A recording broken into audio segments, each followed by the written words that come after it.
전 세계 관광객들을 유혹하는 지상 최대 환락의 도시 라스베가스. 이런 라스베가스의 발전은 불과 100여 년도 안 되는 짧은 기간에 이루어졌습니다. 아, 얼마 안 됐네요. 그래서 사람들은 이를 두고 사막의 기적이라고 부르죠. 그럼 대체 왜 이런 말이 나오게 된 건지 지도를 보고 얘기를 해보겠습니다. 지도를 보면 캘리포니아 부근은 초록색이 많은 반면 라스베가스 주변은 황무지로 되어 있는 걸 알 수 있죠. 특히 여기서 굉장히 유명한 게 데스밸리, 즉 죽음의 계곡이죠. 상막해요. 어울려요. 상막합니다. 데스가 어려울 때. 사람이 살 수가 없어요. 예. 황량한 사막에서도 사람이 살고 있는 곳이 있었습니다. 메마른 사막의 바닥을 뚫고 물이 나오며 오아시스가 형성된 것이죠. 바로 지금의 라스베이거스가 그곳입니다. 아, 오아시스였어요.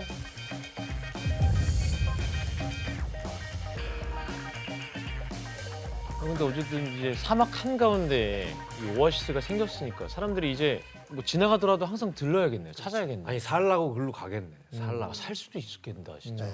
소수의 원주민들이 살았죠. 그래서 오아시스를 중심으로 터전을 잡고 살았었는데 그 원주민들이 파이우트 부족이었는데 이들이 이렇게 움막을 짓고 사냥과 간단한 농사를 지으며 살았습니다. 때문에 이때만 해도 라스베가스는 허벌판, 그야말로 자연 그대로의 모습이었습니다. 그런데 1905년 라스베가스는 불모의 땅에서 벗어날 절호의 기회가 찾아옵니다. 오, 1900년 당시 LA와 솔트레이크시티는 미국 서부 개척 시대를 맞아 발전을 거듭하며 대도시의 면모를 서서히 갖추기 시작합니다. 그래서 이 도시를 연결하는 철도가 건설되기 시작합니다. 이때 LA와 솔트레이크시티를 잇는 철도는 무려 길이가 1200km가 넘었는데 와, 이렇게 기차역 간의 거리가 멀면 뭐가 필요할까요? 중간역 그렇습니다. 필요해요. 가장 급한 게 뭐겠어요? 물입니다. 전기기관차를 움직이려면은 이제 물이 필요하잖아요. 그래서 아까 유일한 오아시스가 어디입니까? 라스베가스 지역이죠. 게다가 라스베가스의 위쪽으로 북서쪽에 골드필드 보이시죠? 네. 여기서 금광이 발견됩니다. 그리고 좀 더 위에 토노파가 보이시죠? 여기서 은광이 발견됩니다. 와, 이렇게 물과 노동자 공급이라는 중요한 과제를 해결하기 위해 1905년 라스베가스에는 중간 기차역이 이제 세워지게 되죠. 약간 환승역 같은 네. 느낌이네요. 딱 고속터미널 중간- 같은. 네. 요충지가 중간- 되는 거네요. 중간 기차 삼거리야 삼거리. 예. 이제 기차역이 생기자 아까 최대 25명뿐이었던 조용한 마을엔 철도를 짓는 노동자들이 이제 몰리기 시작할 거 아니에요. 그러면서 자연스럽게 상업 시설이 생겨났겠죠. 이때 가장 인기가 많았던 업종이 뭐였을까요? 뭐 식당? 식당, 네. 술집. 예, 맞습니다. 바로 술집입니다. 당시 라스베가스는 구역을 이제 지정해서 땅을 분양을 했습니다. 그중 유일하게 술을 팔 수 있도록 허락한 구역이 있었습니다. 그것이 유명한 블록 16, 블록 16이죠. 이게 16번째 블록이라는 얘기예요. 아, 그럼 블록 16에서 가장 유명했던 술집을 한번 볼까요? 아직도 있나 그게? 애리조나 클럽. 아리조나 클럽. 예. 되게 이건 지금 봐도 블록- 화려해 보이네. 예, 이건 블록 16에서 가장 잘 나가던 애리조나 클럽인데 어떤 분위기죠? 카지노 그러니까 옆에 뭐 룰렛도 있고 게임도 하고 있어요. 예, 게임도 하고 그렇습니다. 술도 마시고 바에서 그 당시 핫플이었겠네요. 그렇습니다. 이세돌 씨, 당시 그 애리조나 클럽에서는 어떤 류의 게임을 한 거예요? 지금처럼 뭐 규모가 크거나 뭐 그렇고 아주 다양한 그런 것들이 있는 건 아니었고요. 정말 그런 노동자들이 소소하게 그렇게 배팅하면서 즐겼던 걸로 좀 들었습니다. 네. 그리고 이때 블록 16에서는 술과 도박뿐만 아니라 또 하나의 유흥 문화가 성행했는데 바로 매춘이었죠. 그래서 라스베가스는 술, 도박, 매춘까지 가능한 홍둔가로 유명세를 타게 됩니다. 거대한 프로젝트가 엔지니어들을 유혹하다. 미국의 건설 역사상 가장 인상적인 장면이 될 겁니다. 댐에서 가장 가까운 도시는 네바다주 라스베이거스로 28마일 떨어진 곳에 위치해 있습니다. 뭔데 댐? 댐을 건설하는구나. 예, 미국 역사상 가장 큰 댐을 라스베가스에서 한 50km 정도 떨어진 콜로라도 강 유역에 건설하기로 한 것입니다. 콜로라도 쪽에. 그런데 거기에 짓게 된 이유가 있을까요? 그 라스베가스 근처에? 예, 그때는? 미국에서는 서부 지역이 발전하면서 물과 전력 공급이 필요하다는 것이 꾸준히 이제 제기가 됐습니다.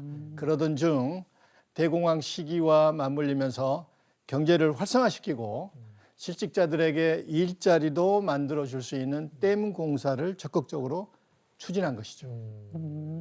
서부에서는 루즈벨트 대통령의 뉴딜 정책의 상징이라고 할 수 있는 후보댐을 건설하기로 했던 것입니다. 와, 옛날 영상.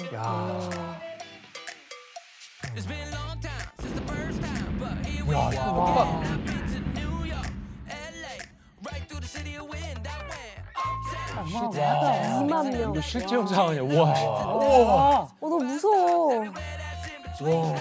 우리 기후 탈 필요가 없는데? 와. 영화보다 더 영화 같다 이게. 공사기간 5년.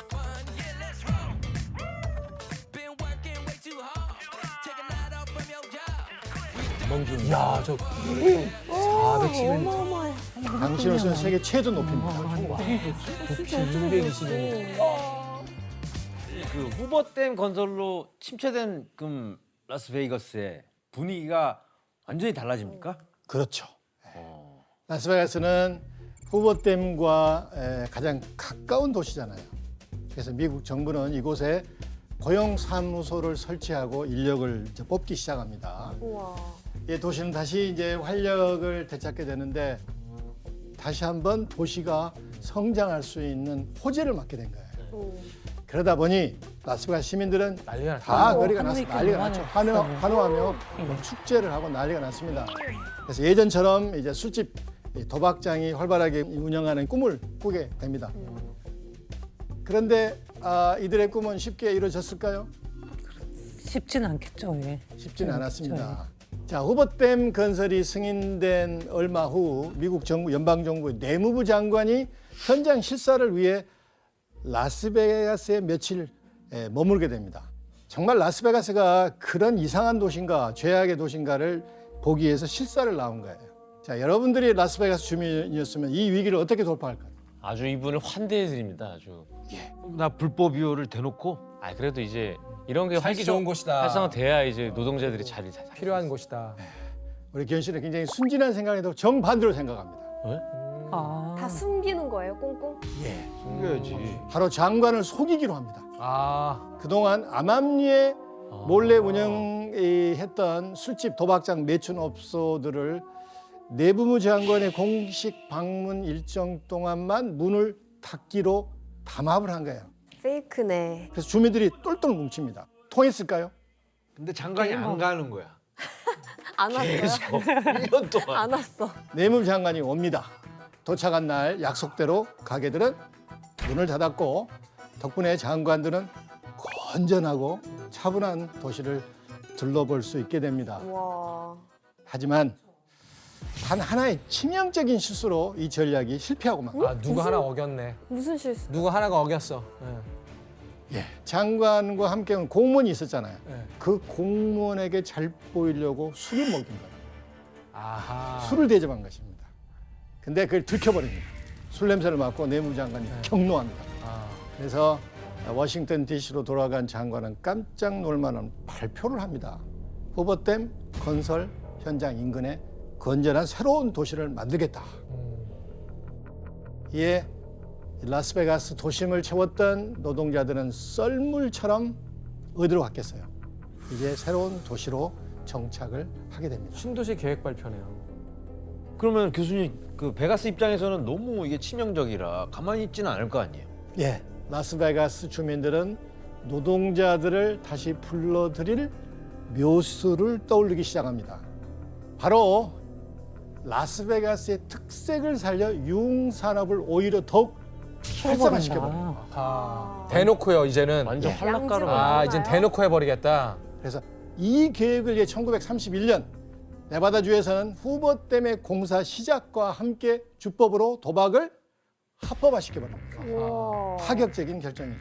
이게 되나? 그래서 장관의 발표에 따라 건설된 도시는 네바다 주 안에 있었지만 연방의 주문에 의해서 만든 연방 도시잖아요. 그래서 연방법에 적용됩니다. 그래서 엄격한 법률에 따라 관리를 받았기 때문에 술집, 도박장 당연히 금지되었습니다. 라스베가스는 바로 이 점을 이용해서 활락가를 더 크게 만들어서 재미없는 도시에서 사는 노동자들을 다시 불러 모으기로 한 것입니다. 이로써 라스베가스의 본격적인 카지노의 시대가 열리게 되는 겁니다. 새로운 이제 카지노 업체들이 우죽순 이제 생겨납니다. 와. 사진을 보니 어때요? 와. 아니 뭐 일단 사람이 사람이 엄청 훨씬 많아. 많아졌어요. 그렇죠. 모자도 엄청 팔렸네요. 저기 보니까. 와. 그래서 당시 얼마나 술집과 카지노가 성업했는지 알 수 있겠죠. 테이블 자리 이제 노리고 있는 거예요 지금. 예. 대기 웨이팅이 웨이팅. 웨이팅 같아요. 술을 마시면서. 술 마시면서 웨이팅, 오는 웨이팅. 거야. 저는 이 사진을 이렇게 해석한 거 처음 봤습니다. 자, 답답한 새 도시에 모여 살던 후보댐 건설 노동자들은 심심할 거 아니에요. 이렇게 주말이 되면 모든 스트레스를 날려버리고 싶어서 다들 차를 몰고 라스베가스로 와서 술과 도박을 즐깁니다. 이렇게 발전했구나. 그렇게 술에 찌들어 흥청망청 시간을 보내다가 월요일 아침이 되면 부랴부랴 차를 몰고 공사 현장으로 바로 출근하곤 했죠. 하지만 여러 우여곡절 끝에 1931년 첫 삽을 뜬 후보댐은 5년간의 공사 기간을 거쳐 1936년 마침내 무사히 완공을 하게 됩니다. 그리고 이때 라스베가스에 큰 변혁을 불러일으킬 한 인물이 등장합니다. 과연 그가 누구일지 사진을 먼저 보겠습니다. 누구죠? 폭행, 강도, 납치, 온갖 범죄를 저지르며 잔인한 킬러로 이름을 날린 벤자민 시겔입니다. 벤자민 시겔은 어떻게 라스베가스에 주목하게 된 건가요? 왜냐하면 마피아들은 이제 금주법 시대에 이제 밀주를 팔고 막대한 돈을 벌었잖아요. 근데 1933년 루스벨트 대통령이 취임하면서 그해 금주법이 폐지됩니다. 더 이상 밀주를 팔 수 없게 되자 눈을 돌린 것이 바로 도박. 카지노 산업이었습니다. 큰 돈이 움직이는 데는 항상 그렇죠, 몰리게 되니까 아무래도, 예. 관심을 그래서 벅시 시겔은 미국 서부를 접수하기 위해 모든 것이 허락된 도시, 환상의 도시인 라스베가스를 보고 이제까지 없었던 초호화 카지노 리조트를 한번 만들어 보면 어떨까 이런 생각을 한 거예요. 진짜 벌레가 들러붙었네요. 어떻게 보면. 이상한데? 앞에 어마어마한 검은 자본이 투자된 벅시 시겔의 호텔은 드디어 1946년 12월 26일 플라밍고 호텔이라는 이름으로 문을 열게 됩니다. 플라밍고. 그럼 당시 호텔의 모습이 어땠을지 사진으로 보겠습니다. 야, 아무것도 없는데 저것만 딱 멋지게 그냥. 아니, 일단 부지 자체가 저기 아예 그냥 아, 리조트인데요? 그러니까. 와. 네, 상공에서 본 플라밍고 호텔의 부지인데 규모가 어마어마하죠. 와 독점이네 거의. 그동안 라스베가스에 있던 호텔은 단층 건물 정도가 전부였는데 또 이게 숙박을 위한 공간이 전부였죠. 그런데 벅시 시글은 잠을 자던 호텔의 모습을 대형화하며 완전히 바꿔놓았습니다. 삥 둘러서 건물이 다 있네요. 그러니까 어떻게 보면은 뭐 호화로워 보이는데 위에서 보면 감옥이에요. 그러네. 들어가면 못 나옵니다. 나오네. 예. 저기서 계속 돌아야 돼요. 그러네. 안에 다람쥐 수영장 있고. 쳇바퀴처럼 계속 돌아야 돼요. 그러니까 머리가 좋은 거잖아요. 그럼 다음 사진 한번 보겠습니다. 우와. 수영장. 이제 내부 사진이구나. 이거. 완전 휴양지다, 휴양지. 호텔 주변에 야자수도 심고 이런 리조트가 1940년대에 있었다고 생각하니까 엄청나죠. 아니 마피아가 건설업을 엄청 잘하는데요. 엄청나네 정말. 엄청나네요. 그런데 벅시 시겔이 호텔을 지을 때 가장 공을 들인 곳이 있었습니다. 과연 어디였을까요? 카지노.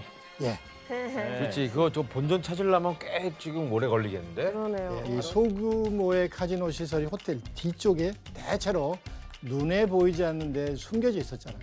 하지만 벅시 시겔은 생각을 완전히 전환시킵니다. 그래서 호텔 입구에 들어서자마자 이 계단으로 올라가면은 바로. 몇 걸음만 가면은 카지노 시설이 바로 들어선 거예요. 로비에 들어선 사람들은 누구나 카지노 한 번쯤은 거쳐갈 수 있도록 전략을 짠 것입니다. 대단하다. 이전처럼 어둡고 좁은 공간이 아닌 넓고 개방된 모습이죠. 완전히 지금 양성. 라스베가스 호텔을 보면 대부분 이런 구조입니다. 맞아요. 그 시초가 바로 플라밍고 호텔이라고 할 수가 있습니다. 야. 시발점이 됐구나. 멋있다. 벅시 시겔이 카지노에 손님들을 끌어들이기 위해서 뭔가 했을 거를 좀 알고 계실 것 같아요. 사실 카지노 들어가면 없는 게 좀 있죠. 없는 거. 예. 창문, 시계, 아, 시계. 거울이에요. 창문을 없앰으로써 사실 시간을. 어마어마한 효과가 있었다고 봐요. 낮밤을 모르잖아요. 시계도 시간을 모르는 거죠. 시계는 현대에도 카지노 사업장마다 사람들을 도박에 몰입하게 하려는 연구가 정말 계속되는데 이런 전략을 라스베가스에서 처음 시도했던 게 바로 벅시 시겔이었던 겁니다. 야, 교수님 그러면 이런 전략을 가지고 카지노 호텔을 뭐 이렇게 완벽하게 다 해놨으니까 뭐 이건 뭐 실패할 수 없는 사업이네요. 안타깝게도 어? 처참히 실패하고 맙니다. 예? 실패했다고요? 예. 저렇게 많은데. 아니 이렇게 잘 꾸며놓고 잘 준비했는데 돈이 없는 거야 사람들이. 너무 비싸서? 너무 비싸서 아니야? 벅시 시겔은 이제 굉장히 공을 들였잖아요. 그래서 호텔을 오픈식을 성대하게 하기 위해서 홍보를 대단하게 했습니다. 그런데 하필 그 전날 기록적인 폭우가 쏟아집니다. 아하, 오픈 전날이요? 오픈 전날 오픈식은 아주 썰렁하게 됐고 그 여파로 이후에 심각한 적자에 시달리게 됩니다. 아이고. 그런데 얼마 뒤 충격적인 사건이 전해지는데 대체 어떤 일인지 사진을 보겠습니다. 죽었네. 벌레가 죽었어. 아이고. 아이고. 저 실제 사진이에요? 아이고. 저 실제 사진이에요? 실제 사진입니다. 오우. 어떤 상황인지 짐작이 되죠. 아유 저 다 만들어 놓고 너무 저렇게. 끔찍해. 오우야. 자, 플라밍고 호텔을 오픈한 지 6개월쯤 된 어느 날 벅시 시겔이 총에 맞아 사망합니다. 그런데 벅시 시겔이 사망하고 20여 분이 지난 이후에 플라밍고 호텔은 한 무리의 사람들이 도착합니다. 누굴까요? 다른 마피아들입니다. 아하. 이들은 벅시 시겔의 죽음으로 호텔을 장악하고 경영권을 받게 됩니다. 누가 왜 죽였는지 여전히 아직까지 미스터리로 남아 있습니다. 가장 유력한 썰은 벅시 시겔이 공사 자금 중 일부를 횡령했고 마피아 조직 내에서 그를 단죄를 했다는 거죠. 비록 벅시 시겔 당시엔 플라밍고 호텔이 성공하지 못했죠. 하지만 플라밍고 호텔은 최초의 현대적 카지노 호텔의 효시로서 라스베가스에서 가장 유명한 스트립 거리의 초석으로 자림하게 됩니다. 때문에 벅시 시겔은 라스베가스 발전의 역사에서 상징적인 인물로 남아 있습니다.